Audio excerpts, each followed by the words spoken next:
So you guys are getting to see me real and raw. If you were in my house, this is what I would look like, and you are in my house, and this is what I look like. I procrastinated all day long before I was able to do this video tonight because I came back from my whitewater rafting bucket list trip in the Adirondacks, which was fabulous, by the way. And it is Thursday. I got back late on Monday night and I'm still decompressing. I'm so tired today. I've had my headaches for months. Today was like a really hard day and I still feel shame about not feeling good. So I did not do much today. I'm still in my pajamas from last night. So hi everybody, I'm Michelle Simon. Welcome to I Am the Change, and I've been doing videos since 2019 letting you know that I broke up with fear, shame, and guilt, and sharing with all of you how fear, shame, and guilt has not broken up with me yet. And yeah, today I'm feeling shame, like I shouldn't feel this way and I should feel better and I should do better and do more, and like I have to earn my right to relax and need permission to not do anything and not feel incredibly guilty about it. And a lot of times what I tell other people, I heard depression is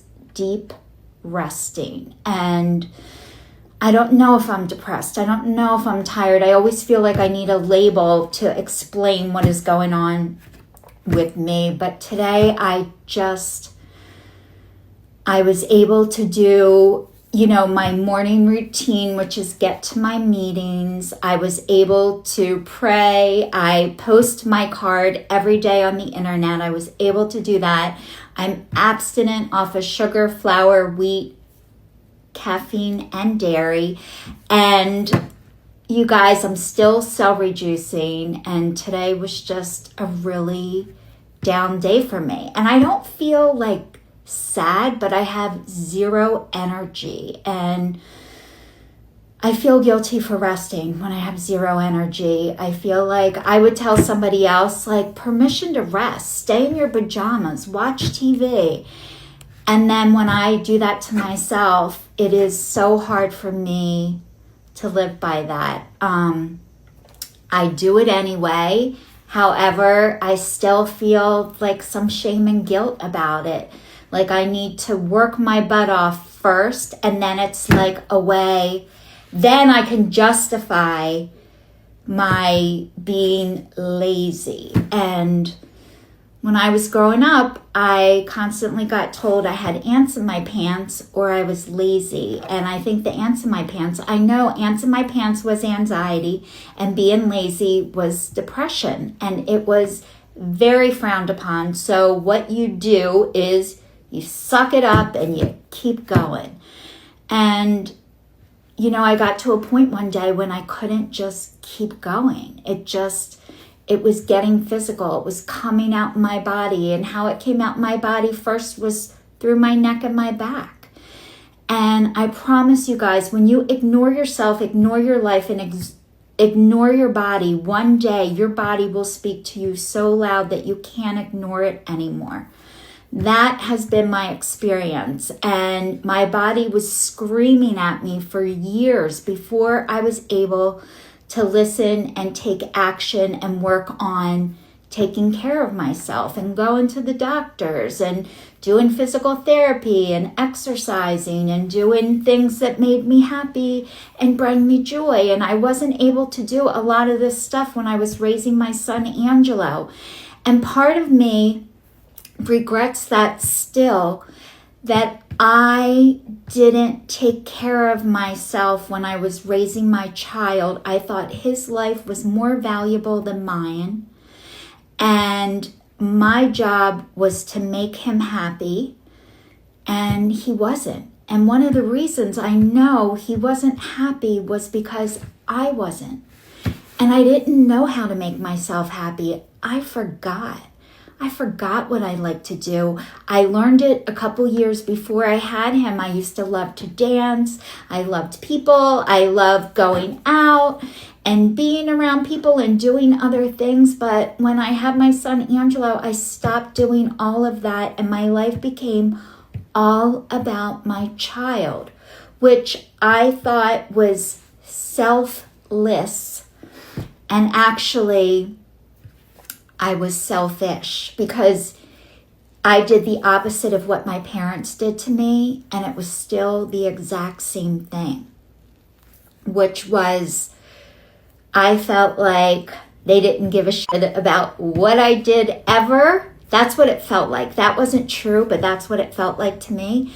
So I was so present and so like smothering.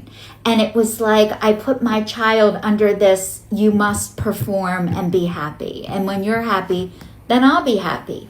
And really what I did is I put all my happiness on top of my child. And it wasn't right. I didn't know it wasn't right until he left for college. He became my alcohol, my drink. And even though I was sober when I had him, I got sober when I was 18 years old. I'm now 53.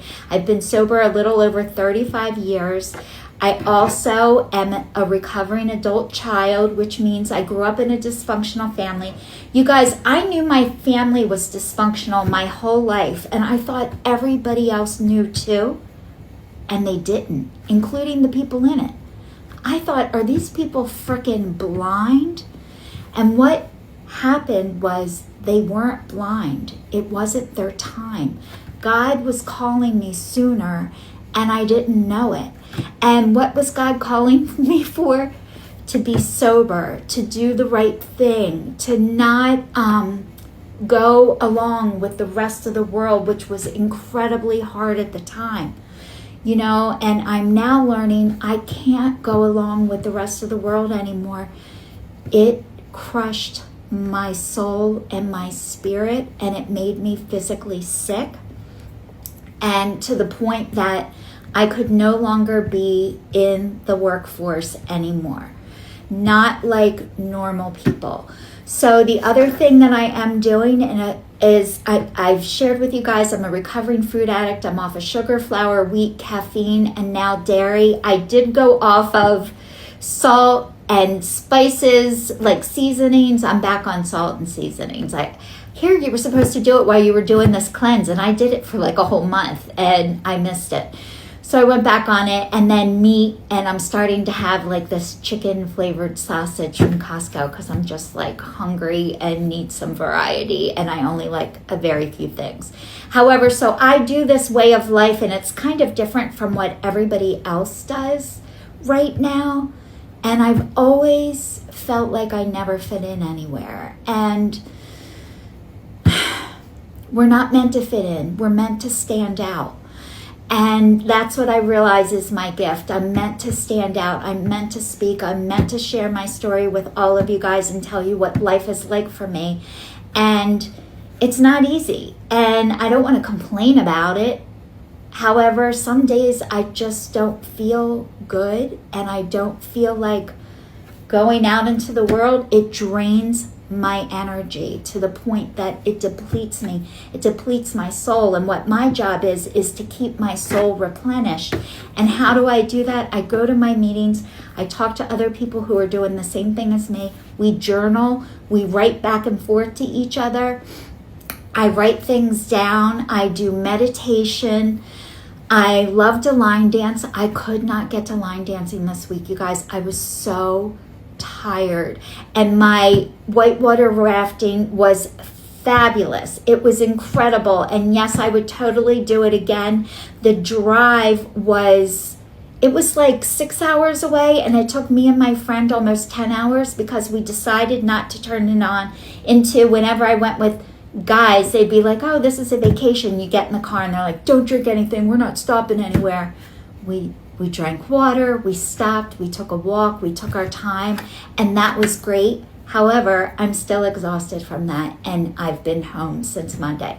So this is your sign signing off. Please stay tuned, stay safe, and I will see you all next week. And thank you so much for watching.